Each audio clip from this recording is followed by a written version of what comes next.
Hey, Pitchfork listeners. Today is election day, and if you're anything like me, you are extremely anxious right now. So rather than throw you a whole new episode to listen to carefully and engage with and enjoy, we thought we would re-air an episode from October of 2021, a conversation we had with Andrea Hailey about how to stand up for voting rights. Seems appropriate for the day. We hope you enjoy, and we hope we still have voting rights next week. And if you haven't voted yet and aren't sure where to go or what to do, we'll provide a helpful link in the show notes. The rising inequality and growing political instability that we see today are the direct result of decades of bad economic theory. It's time to build our economy from the bottom up and from the middle out, not the top down. Middle out economics is the answer. Because Wall Street didn't build this country. Great middle class built this country. The more the middle class thrives, the better the economy is for everyone, even rich people like me.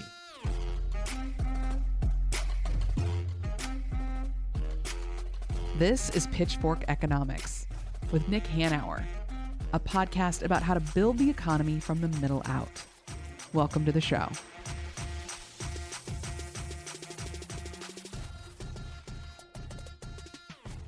I'm Nick Hanauer, founder of Civic Ventures. I'm David Goldstein, Senior Fellow at Civic Ventures. So, Nick, some time ago, you warned America and your fellow plutocrats that the pitchforks were coming. Yep. Hence the name of this podcast. And one of the truths about history is that when you look at the modern democracies, they weren't all that democratic for the most part.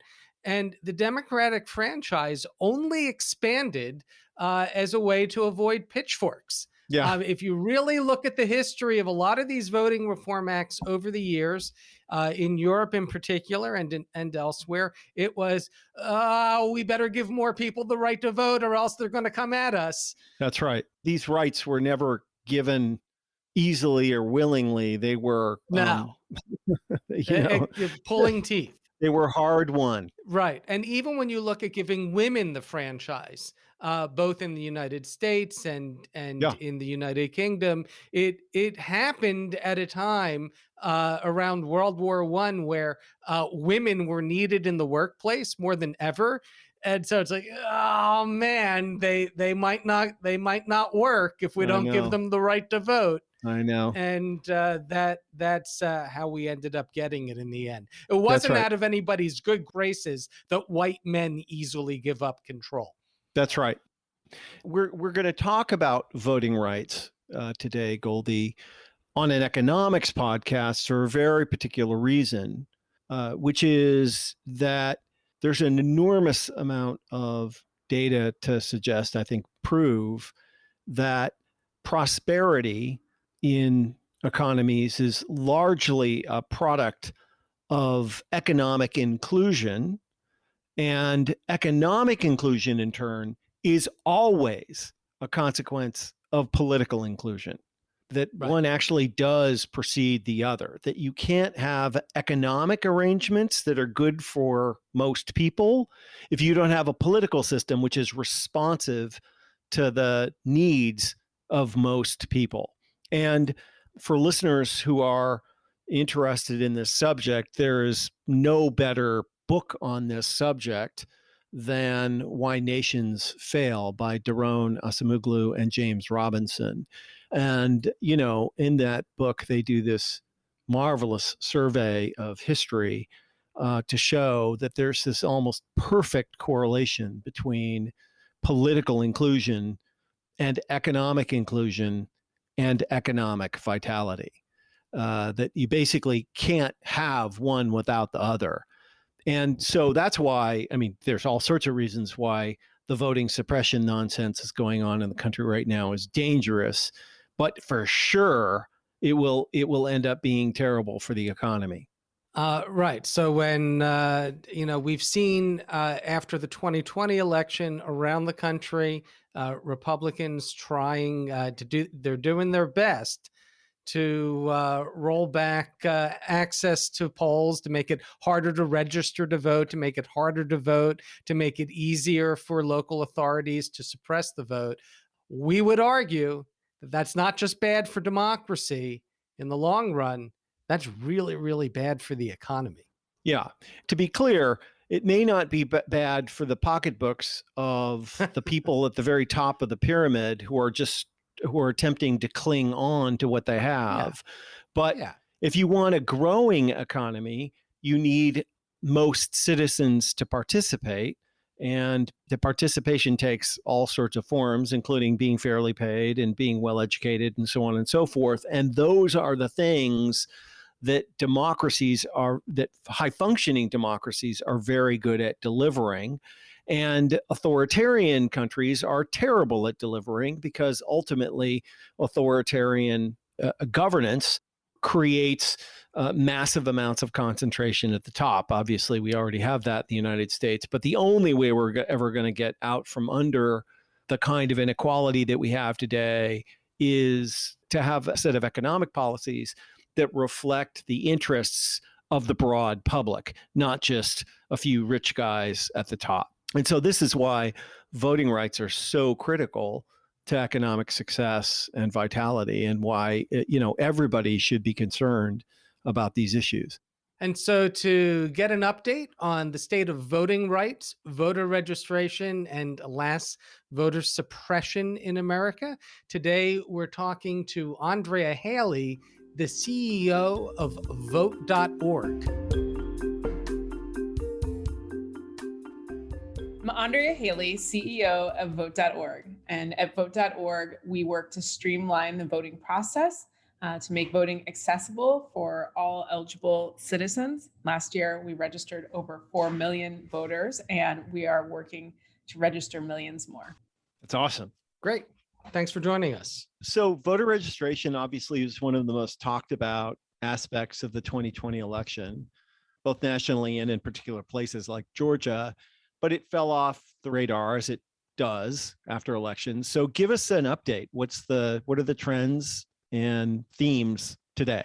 In 2019 and 2020, we saw voter registration jump way up. We especially saw a new generation of voters showing up and registering, which is really exciting. Many people don't realize that 4 million people turn 18 every year. So I think that last year we really saw the on-ramping of voters. Once a voter registers and shows up in an election, once you have them show up at least 2 times, they're highly likely to continue. Voting's a habit. So the biggest trend we've seen is that the people who registered are still active, they're still interested, they're still coming to the site for voting information. And this year we have seen a smaller number of people register. That's to be expected. Presidential cycles always draw more registrations.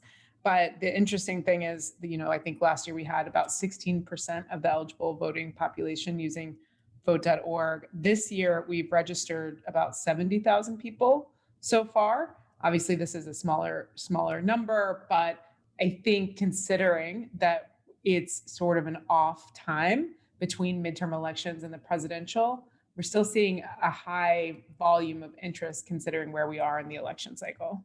Of the 4 million people who turn 18 every year, how many by the time they're 20 have registered to vote, plus or minus? And I realize that data is probably not top of mind, but directionally, is it half, a third, 2/3?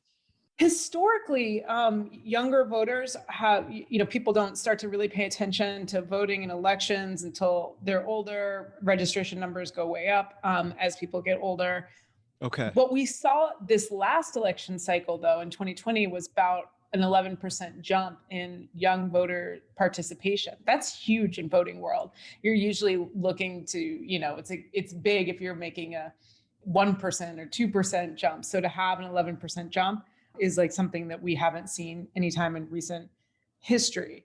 So I think that young people directionally are definitely more engaged, and we're seeing them, seeing that the trend is that they're engaged, they're showing up, and they've connected the dots between, the world that they want to create and see, and how important voting truly is. So we're really looking to expand upon that. I mean, you're absolutely right to point out that in states like Georgia, where a good number of people, especially after having both the runoff election and the presidential election, are already registered to vote, that a lot of the 5% there that's not registered to vote, those are really young voters. And so I think it's kind of on programs like ours and other programs that work with young voters to proactively go out there and ask people to register, show them how to do it, step them through the process. It's not something that schools are really doing or other places are doing. And so I think the interest is there. We just have to proactively reach out.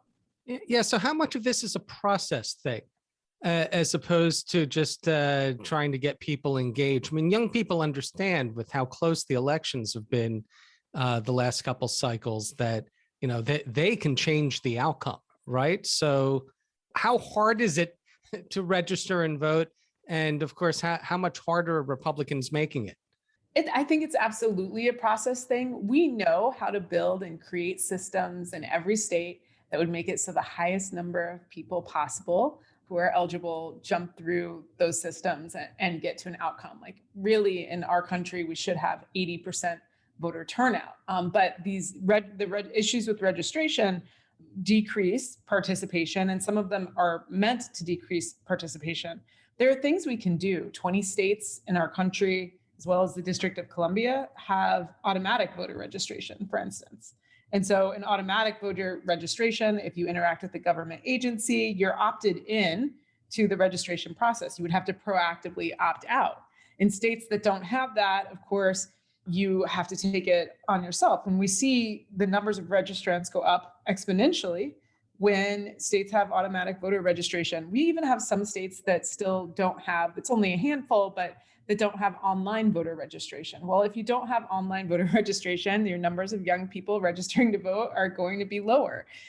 So there are some very, pointed things that are absolutely done to try to decrease the number of young people voting, people of color voting, people of lower socioeconomic levels vote from voting. I think these things are absolutely intentional, and we're seeing an increase in bills targeting these populations all across the country. For example, what type of bills are out there right now, both to make it easier to vote, and of course, we see a lot of activity on the Republican side to make it harder? Well, we had historic voter participation, both registration and then in get out the vote efforts, showing up at the ballot box in this last election cycle. And that's something we should really celebrate and be joyful about, that Americans are engaged, that they care about their democracy, that they are protecting the freedom to vote, that they're showing up. But what we saw right after the election was that instead of celebrating and, creating more systems that help people to participate in the process, or keeping the laws in place that help people to participate in the process, an effort, mostly Republican-led, to suppress the vote occurred instead. We had 400 bills that were introduced in a coordinated fashion all across the country, looking to roll back people's ability to participate. And what that really means is things like, a larger number of people can participate when you keep the polls open for longer periods of time. So efforts to restrict the amount of time a poll is open, or efforts to restrict early voting, efforts to restrict requesting your mail-in ballot, efforts to restrict an easy process for voter registration. All of those things were included in many of these bills, and famously also efforts to restrict handing out water at polls, which is a program that Vote.org also does. But, I think that every time the voting process is one that is cumbersome, we have to remember on the other end of that is a policy that made it so. So for instance, in Georgia, the average, white voter waits an hour less in line than the average Black voter does. That's a policy decision that has to do with the number of polling locations open in neighborhoods. It has to do with access. So these kinds of things, I think everybody, when you look at these bills, sometimes it can be difficult to discern, well, is this really voter suppression? Is it not? What's happening here? And what I tell people is to think, backwards. What would it look like to have a system that was built for the voter experience and to help voters through the process? And is this bill adding to the ease at which a voter can get through a system and get their ballot cast and have their voice heard? Or is this bill doing something that creates an extra hurdle, an extra jump, or makes something a little less accessible than it used to be? And if you look at it through that lens, it becomes really clear. In this past cycle, because of the pandemic, there was a move towards vote by mail around the country so that people didn't have to go to the polling place. How important a role did that play in increasing turnout? And how much have Republicans successfully rolled that back? That is an excellent question. The thing to remember is that vote by mail, to begin with, goes all the way back to the Civil War in this country. So we have a long history of vote by mail and participation with vote by mail. It's not something that's new. Many states have vote by mail opportunities, like the one you're in. Colorado does. Red states like Utah, Florida also does. So this is, it's not something that's new, but it is something that became, unfortunately, politicized in the last election cycle, which is upsetting. But the process itself allowed many people to be able to vote, first of all, on their own time, which is important, especially for people working multiple jobs. And it also allowed people who were afraid of COVID to be able to participate.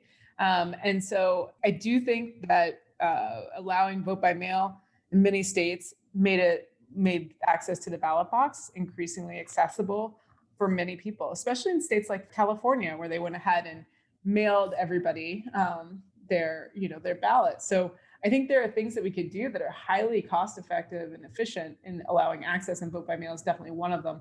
It is one of the main targets for rollbacks. But it's interesting because this is should not be a red versus blue issue. It's absolutely a red, white, and blue issue, because as these rollbacks and these bills are being introduced, you're really talking about, yes, it will disproportionately affect targeted populations, but it's also going to affect everybody. In Florida, it's the older generation that tends to vote by mail.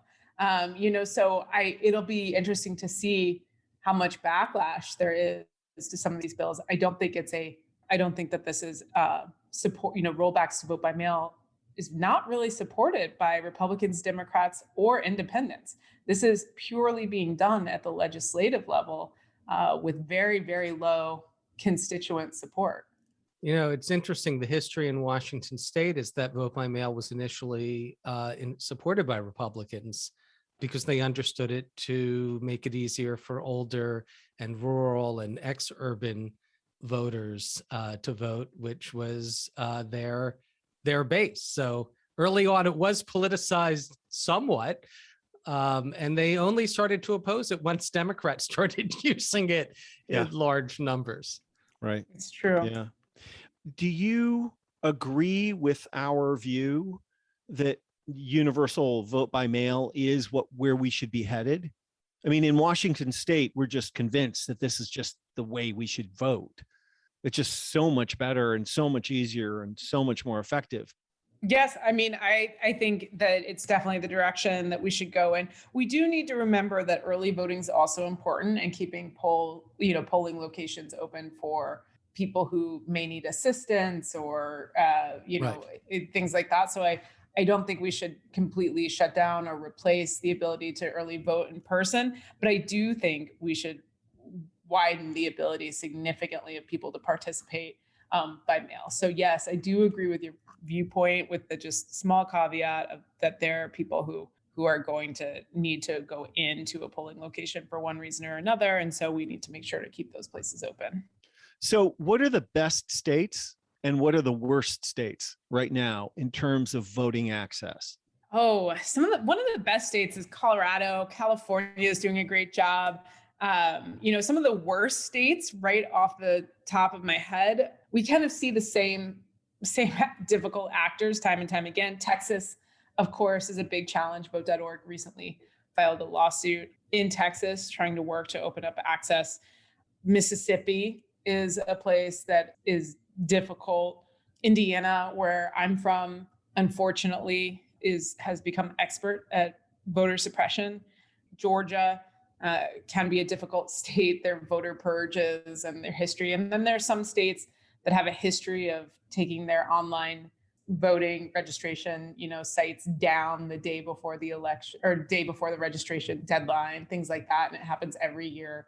So yeah, those are the states that are the most difficult, I would say: Texas, Indiana, Mississippi, Georgia, off the top of my head. Yeah, all the places you would predict. Yes, any place that has changing demographics in our country as well is increasingly becoming a more difficult place to protect access to the ballot box. So how about zooming out? What countries do the best? Are there things that Americans can learn from other countries? Sure. I mean, you have countries like Australia that have higher participation rates. There they have something called compulsory, voting, where you actually, I believe, are fined if you don't participate. And so they have, different incentive structures. And then they try to make voting, the process itself, as accessible as possible. And it's seen as your civic duty to go ahead and cast that ballot. So I think that, places like Australia, there are places like India that have high voter participation rates in general. I think one of the things is Election Day as a holiday, which is a program that we also have at vote.org, but that we'd like to see nationwide. There's no reason why we shouldn't have the day off, have it a celebration, participate in civics, have a backyard barbecue after you do it. Like, why can't we make this fun and joyful and increase numbers? I think right off the top of my head, Australia might be one of the places with the highest participation rates, and a place we can look to understand how to increase our processes. Of course, one of the challenges we have here is that every state runs its own elections according to its own election law. And so we have different, just like your experience voting is so much easier in Washington than mine is in Indiana, where I had a 7-hour line every day of early voting when I went out to go vote. That's just insane. It's just insane. We wouldn't tolerate a 7-hour line at the Department of Motor Vehicles. Oh, no. Why would we tolerate it at the polling place? I mean, you're absolutely right. It was wild to me as I was, working this election, CEO of vote.org. I was not immune from experiencing voter suppression myself. My staff watched many of them who live in states that are more pro-voting than Indiana is, watched as I had to go out there every day and couldn't stand in that 7-hour line because, like many Americans, I had to go back to work. So I'd go back to work and they'd be like, were you able to vote today? And I just, that was by the end, towards the end of as the election date neared, everyone was nervous, because obviously I can't, as CEO, get voter suppressed out of my own vote. And it took really a ton of effort to make sure that I could cast my ballot and have my voice heard.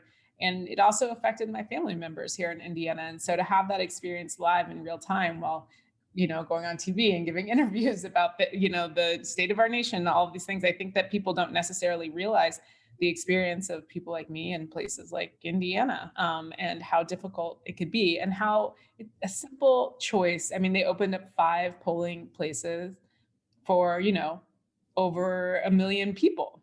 So a simple choice to add more locations to early voting would have solved that. These are all policy decisions and choices and deals that people cut on purpose to try to minimize the participation. But just to be clear, in Indiana, does everybody wait for 7 hours? That's an excellent question. No, no, that's not true. There's a suburb just a little bit, north of me. And again, it's also different management. It's a suburb of, it's called Carmel, Indiana. And they did not have, my friends living in Carmel were in and out in 10 minutes. Carmel was established back in the 60s after Brown versus Board of Education as a suburb that had a lot of flight to it. It tends to be not as diverse as the rest of Indianapolis. Again, you're not using the word white in there. You keep... It had a lot of white flight to it. And they tend to have a better voting experience in Carmel, which is wild. I mean, there are all sorts of things that occurred, this last election cycle, but there's a lot we could do to improve the situation. I think what I did see that was so exciting, but I don't want to celebrate it or make it the norm, is people last election cycle stayed in those lines anyway. Yeah. I saw chairs and people with canes and food and backpacks on, just ready and prepared for shenanigans and ready and prepared to have to wait to cast their ballot, but they waited anyway. It was kind of an attitude of like, whatever you throw at us, we're going to still be here and still have our voice heard. And I hope that that energy lasts into the future and that momentum maintains into the future and people, continue to fight for access. But it would be so easy to not create this situation at all. That's why I don't want to, I don't spend a lot of time talking about all those amazing people who waited in line and made sure to cast their ballot, because those lines shouldn't even be there. The Georgia and Florida passed laws against giving food and water at the polling locations. And my argument back was, hey, look, vote.org wouldn't have to send food trucks out and give food and water if people weren't waiting in 6 and 7 hour lines. If you don't have those lines, the whole point is moot. So let's just make a policy decision that no voter in America should have to wait more than a half hour to cast their ballot and call it a day. Yeah, have they banned chairs and canes in line yet too? Not yet, but I feel like that's coming next. I mean, it's ridiculous. Wow. Yeah. I'm being facetious there, but Yeah, but the amount of engagement, the fact that people did wait in line, that's very encouraging.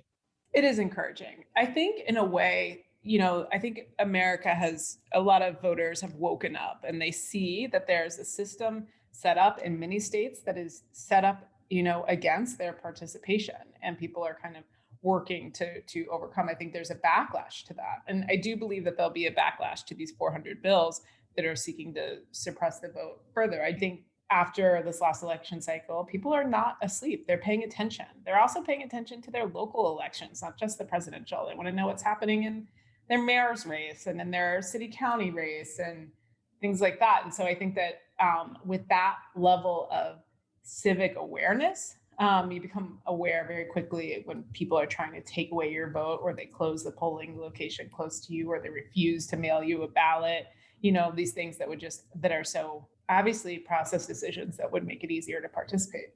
So, obviously individuals need to let their lawmakers know that they want to make voting more accessible. I'm curious though about the business community.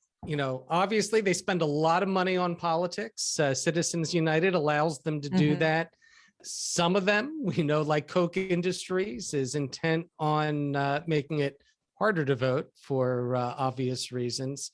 What role is there for businesses and other organizations to get involved? There's a huge role for businesses to play in this moment. At Vote.org, we have over 1,000 corporate partners that joined with us this last election cycle to become pro-voting companies. That meant everything from having us come talk to employees, to disseminating voting information. Schools, businesses, and Vote.org are some of the few places that people still trust to get their voting information and trust that they, are getting accurate information. So we really encourage businesses this year to talk about, how do you request your mail-in ballot? What's the circulate when the registration deadline is. We had companies like USA Today that partnered with us to add voter registration to the end of their articles, and they registered over 100,000 voters.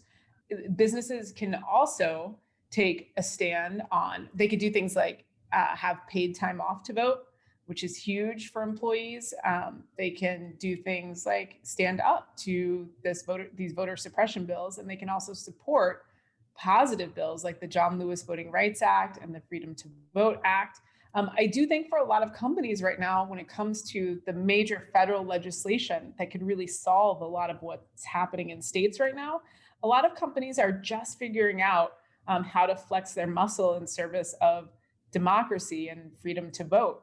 I think that they have engaged, a ton of corporate leaders have engaged on things like climate change in the past, but they haven't really had to be the backbone of safeguarding our democracy the way that we really need them now. So I think teams in real time are figuring out what can they do, how can they talk about these issues, how can they make sure to not let the issues get politicized. How can you stay, like I said before, that it's a red, white, and blue issue, protecting access to the ballot box. This is a fundamental value as an American that we have. So something the business community absolutely can engage on, and that we're seeing more and more leaders step into the space of protecting voting rights. And I'm so excited to see it. And I hope that it gains momentum over the next few months so that we really have leaders of all backgrounds that are coming together to say, no, as Americans, we believe in a thriving and healthy democracy. And that means making sure that every eligible American can have their voice heard. Awesome. Should we ask the final question, Goldie? Go for it, Nick. So, Andrea, why do you do this work? I do this work because it's personal. Often the communities targeted are members of my family, and this is work that has always run in my family. My parents are the type who work the polls and give rides to people, and I grew up always participating in elections that way. I think I always knew how fragile and had a good understanding of how fragile the right to vote is and how quickly it can be rolled back or taken away. Because as I spent time as a kid with my grandfather, I mean, he told stories about being in World War II. He's a Black man from Anderson, South Carolina, who came back to a country that didn't want him to vote and didn't want him to participate, and where they had a lot of local rules and different things that they would try to make people jump through so that they wouldn't participate. So knowing that that happened in my family and knowing that it was, so close, I really felt that it was kind of on each generation to use the tools that they have access to make sure that we protect the right to vote. I think for a good number of people, this current environment feels new, but this isn't new. It's actually quite old and something that's been around for a long time. So I'm called to do the work because I want to be able to participate in democracy, and I want my friends and family to be able to too. So I take it personally. That's great. Well, thank you so much for being with us today. Well, thank you for having me.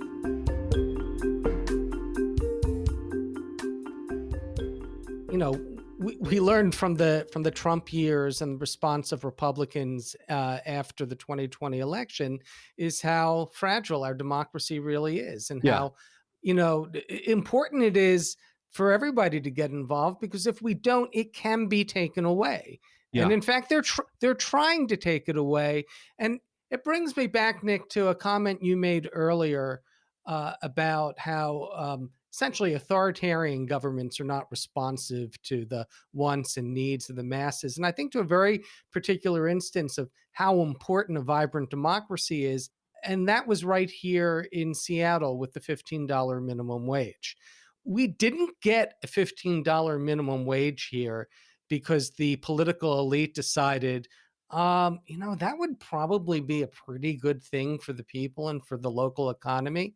And we got it because essentially the people said, we want a $15 minimum wage. Yeah. And then the mayor and the council members went to work and they hammered out an agreement. And because we passed that in Little SeaTac, we passed it in Seattle. And because we passed it in Seattle, they passed it in San Francisco. And because they passed it in San Francisco, it was passed in cities and states around the country, either $15 or substantially higher minimum wages. And now we have tens of millions of Americans who are benefiting with higher wages, all because people demanded it here where we have a vibrant democracy.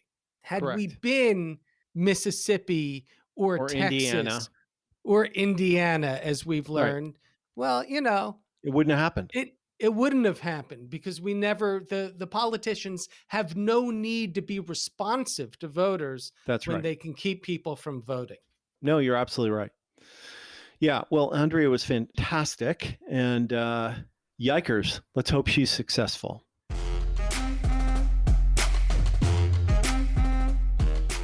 Pitchfork Economics is produced by Civic Ventures. If you like the show, make sure to follow, rate, and review us wherever you get your podcasts.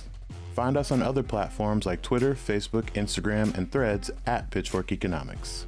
Nick's on Twitter and Facebook as well, at Nick Hanauer. For more content from us, you can subscribe to our weekly newsletter, The Pitch, over on Substack. And for links to everything we just mentioned, plus transcripts and more, visit our website, pitchforkeconomics.com. As always, from our team at Civic Ventures, thanks for listening. See you next week.